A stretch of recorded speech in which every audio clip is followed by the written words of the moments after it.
Secili prej jush që ka marrë pjesë në këtë skem korruptive i ka hyrë detit në këmbë. I kanë rënë në qafë të gjithë taksa paguesve shqiptar dhe për këtë do të përgjigjeni një për një të gjithë.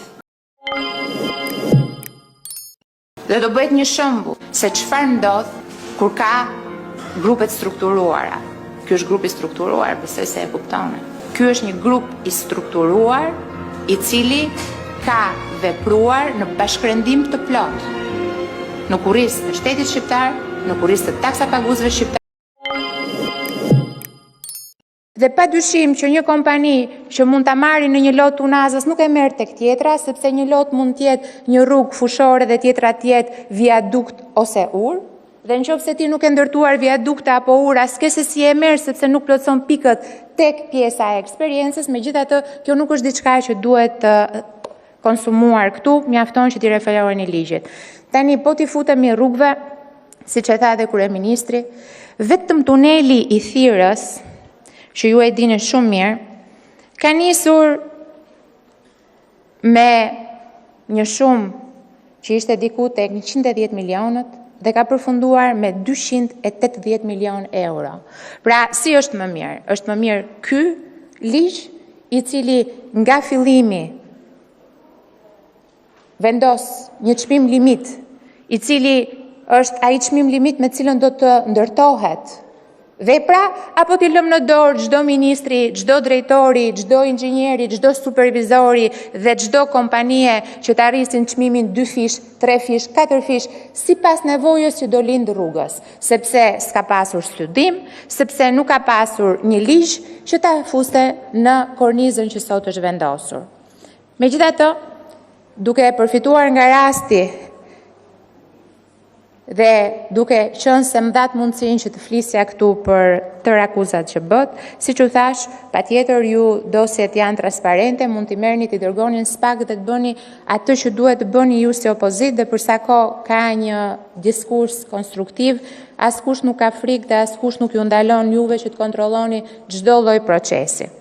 Do kthehesha vetëm pak tek energjia, pasi u thanë shumë sot, por që ishin më shumë demagogji dhe nuk dëgjova nga ana juaj një akuzë konkrete për energjinë. Çfarë është më rrezikshme në këto momente është dezinformimi që i bëhet qytetarëve. Unë nuk besoj që ju jeni të paditur, nuk e mendoj këtë fare. Unë mendoj që këtu qytetarët dezinformohen me kas. Në rast se këtu ka të paditur në radhët tuaja, atëherë unë e kam detyrë që t'ju informoj. Republika e Shqipërisë prodhon vetëm energji hidrike. Në 100% të saj.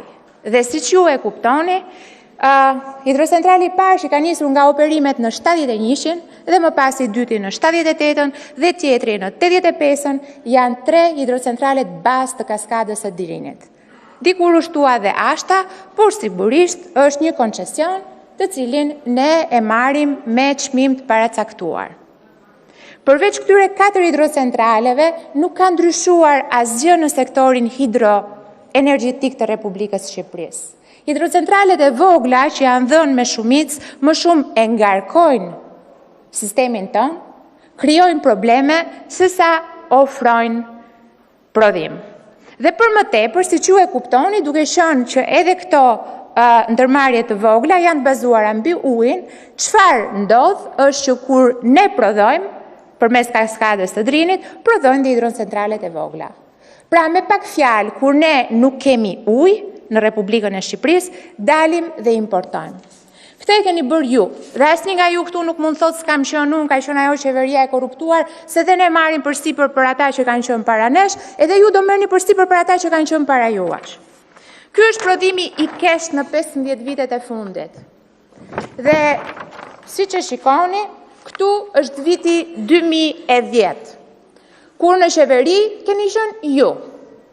Në vitin 2010, si viti më i mirë hidrik i 15 viteve, janë prodhuar 7 terawatt nga kaskada e Drinit.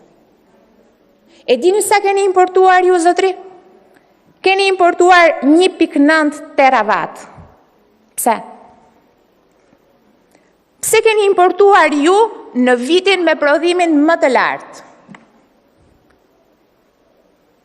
Unë jam shumë e sigurt që askush nuk do jap përgjigje këtu, dhe ai që do çohet jap në një përgjigje do dali dhe do thotë që ajo qeveria e korruptuar, kemi pasur edhe ne mbetjet tona, çfarë dëgjuam sot që thatë, do me thënë bët dalje ish kolegëve tuaj apo kolegëve që i keni sot në grup parlamentar. Në vitin më të mirë hidrik, kaskada e Drinit në 2010 në 15 vite ka prodhuar 7 teravat, që te i kalon nevojën e tregut shqiptar gjatë një viti, por juve keni bler në import gati 2 teravat. Pse? Sepse keni pasur 45% humbje. Pra për çdo teravat që prodhoi, ju humbnit 45%. Ndërkohë që humbjet janë ulur me 20% dhe kemi zona të cilat shkojnë edhe me humbje 4%, aty ku janë ndërtuar në stacionet e reja, aty ku është investuar. Do t'i referohem fjalës së ish ministrit të energjisë, të Damian Gjiknurit, dikur kur ju thoshte për një kufom që ju lat. Lat një kufom energjetike, të cilën ne e rikthyem në jetë, përmes një strategjie të mirëfillt për rimërkëmbjen e sektorit. Ju që prodhonit 7 teravat, nga e njëjta kaskadë që prodhojmë dhe ne sot, ju blinit 2 teravat për të plotësuar të gjitha humbjet dhe të gjitha vjedhjet që kishit. Ju arktonit 28% të faturimet. Ne arktojmë mbi 96% të faturimet. Sot në Republikën e Shqipërisë ka 1.1 milion kontrata, abonent të lidhura, nga të cilët aktiv janë 500.000. Kontrata aktive janë ato kontrata të cilat prodhojnë, faturohen në 2 muajt e fundit të paktën. Dhe nga këto 500.000 kontrata, mbi 187.000 subvencionohen nga shteti. Ky është ndryshimi midis nesh dhe jush.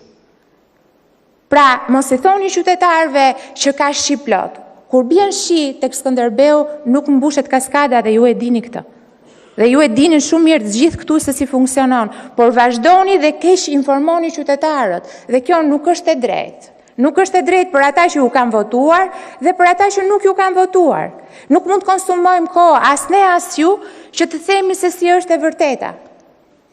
Është e pamundur që të vazhdojmë. Ju patjetër ju mohuat edhe pandemin. Thatë që nuk ekzistonte, thatë që masa drastike që u morën ishin masa për të mbajtur qeverinë.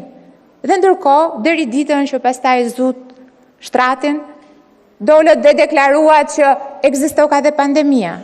Kështu ndodhi edhe me vaksinën, por më pas doli që ju nuk jeni kundër vaksinës, por ne nuk duhet i bëjmë presion njerëzve për të vaksinuar. Pra ju gjithmonë keni diçka për të thënë, siç është dhe çështja e energjisë. Që ka një krizë globale energjetike, këtë nuk e mohoni dot. Këtë nuk e mohoni dot se mjafton dikush të futet në rrjetet sociale, s'ka nevojë të jetë politikan dhe e kupton shumë mirë se çfarë po ndodh me çmimin e qymyrit, i cili nga 30 euro ka kërcyer në 68 euro.